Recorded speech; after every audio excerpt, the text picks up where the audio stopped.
So the term, I don't even use the term, but F*** news, I refuse to use because it's become this catchphrase, but it actually doesn't explain the complexity of the problem.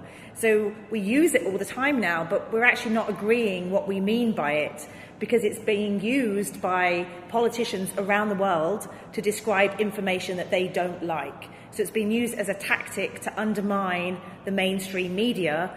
So we as journalists shouldn't use the phrase because it's being used as a weapon against us. But again, it's not useful because a lot of this stuff is not fake. It's actually genuine, but it's from 4 years ago. It's just used out of context. And similarly, the word news makes us think about text articles, but actually a lot of the stuff that's most problematic is imagery and visuals. So I actually talk about misinformation and disinformation. So misinformation is false, but the person sharing it doesn't realise that it's false and they mean no harm. Disinformation is also false information, but the person creating or sharing it knows that it's false and they are sharing it to create harm. So I talk about, let's use the right terminology. Is it propaganda? Is it disinformation? Is it misinformation? Is it a rumour? Is it misleading? We just need to be more specific in the terms that we use. So part of the problem with the internet means that the kind of gatekeeping role of the traditional media has disappeared. People can get information from one another. So actually there's a very important role for the traditional media now to say, no, we do have an important role to play because we do actually check our facts, we do check our sources, we do correct our mistakes. And so we're seeing trust decline in the mainstream media across the world. Brazil is part of the same trend. But now it's really important for the Brazilian media to recognise that they have a role to help audiences navigate the information ecosystem.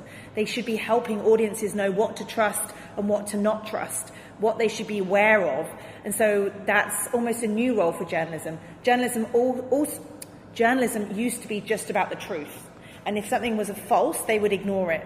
But now journalists have to cover what's false, but they have to do that in a responsible way, and they have to help audiences navigate their journeys on Facebook and WhatsApp every day.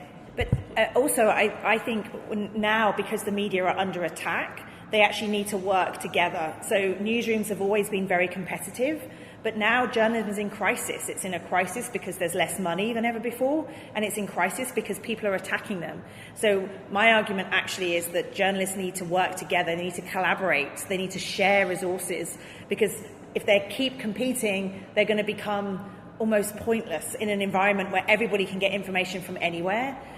I think journalists need to recognise that their strength is by working together. So memes are, I think, very dangerous because they are based on imagery, and our brains are less likely to be critical of imagery. And then they often have on them a claim or a statistic, but the fact that it looks like a visual means that we don't really check. And as you say, there's no way to check the sourcing. You don't know where it's come from. And because it's often being shared with you by a friend or a family member on WhatsApp, you're more likely to believe it without checking.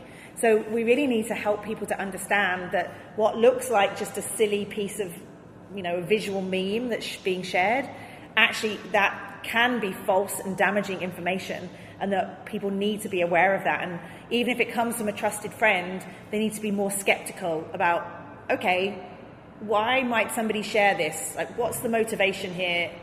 We just need to be much more careful about the information that we consume.